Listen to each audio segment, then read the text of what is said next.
Olá, meu nome é Hildo Meireles, eu sou professor da Universidade Federal de São Carlos, no Departamento de Engenharia de Produção, e atualmente coordeno o curso de MBA Finanças da turma 2020.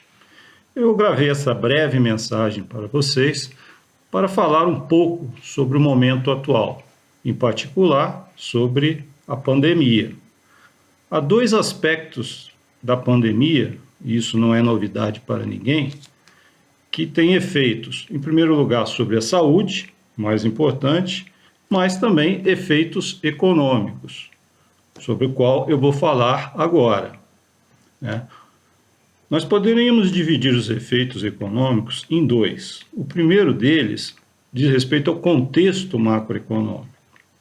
Nós observamos uma queda brutal do consumo, do investimento privado em expansão de capacidade, em aquisição de máquinas e equipamentos, né? E os governos do mundo inteiro, para compensar essa redução, ativaram os seus gastos, iniciaram gastos, né? É um mecanismo de contrapor ao efeito da redução dos gastos privados. Gastos em quê?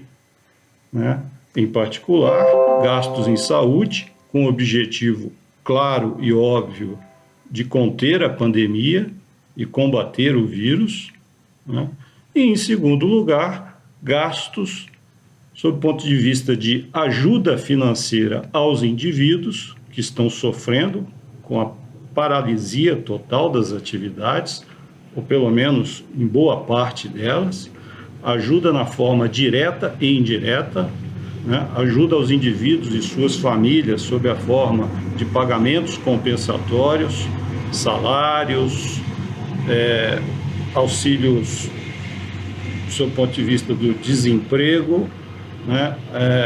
Envio de valores para as contas dos indivíduos para que eles não percam a sua renda, né? E auxílio também às empresas, com o objetivo claro de sustentar o emprego, como também manter viva as empresas, né?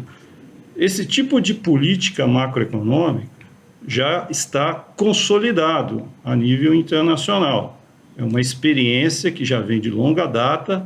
A crise dos anos 30, né, do século passado, de certa maneira, ensinou, né, e mostrou, sob o ponto de vista teórico, né, que se pode combatê-la com a expansão dos gastos do setor público. Tá? Bom, esse é o efeito macroeconômico, né, e essas são as políticas claras para se debelar esses efeitos macroeconômicos. Sob o ponto de vista microeconômico, né, nós temos efeitos também. Alguns deles ainda virão, né, e nós não sabemos com certeza como eles virão. O primeiro deles diz respeito a mudanças no padrão de consumo da população, das pessoas, dos indivíduos, das famílias. É possível que se valorize mais determinados bens e serviços e se desvalorizem outros, né? É possível, por exemplo, né, que se valorize mais a internet, os serviços prestados online, né, os hardwares, softwares necessários para fazer toda essa comunicação online no futuro. É possível que isso perdure por algum tempo e talvez você tenha inovações tecnológicas que permitam fazer isso com muito mais eficiência, né? Então, digamos, esse é apenas um exemplo do que se pode ter em termos de alteração do padrão de consumo, né? Ao nível das empresas, né, e vinculado a essas mudanças no padrão de consumo, nós vamos observar empresas que talvez não sobrevivam, porque terão queda continuada na demanda por seus produtos, e outras empresas que terão a demanda aumentada, né? E nesse caso elas não apenas sobreviverão, mas também poderão crescer, né? As empresas cujos produtos vão perder demanda vão ter que se refazer, reconsiderar, mudar de estratégias, né? Enfim, inúmeras estratégias empresariais serão colocadas Na prática, né, daqui para frente, por uma mudança muito grande nos padrões de consumo, nos padrões de comportamento da população, né? Por outro lado, a maioria das empresas vão sofrer, pelo menos a curto e médio prazo, com queda de receita. Obviamente já estão sofrendo agora e vão continuar sofrendo com queda de receita, agora de forma abrupta, por isso que houve a ajuda dos governos no mundo inteiro, né? Mas assim que essa ajuda terminar, essas empresas ainda vão continuar sofrendo, principalmente com queda de demanda, né? Por algum tempo, e obviamente a gente não sabe por quanto tempo, isso depende de um conjunto grande de fatores, tá? Mas nós vamos assistir, sob o ponto de vista das finanças, alterações nos indicadores, né, das empresas. Os indicadores de endividamento provavelmente vão aumentar em muitos casos. A necessidade de financiamento com capital de terceiros, seja recorrendo a empréstimos bancários, seja recorrendo ao mercado acionário, né? É interessante que, se nós nos debruçarmos posteriormente nos balanços das empresas, nos seus indicadores financeiros, e tentarmos observar esses indicadores antes da crise e depois da crise, nós teremos um campo muito grande de estudos, né?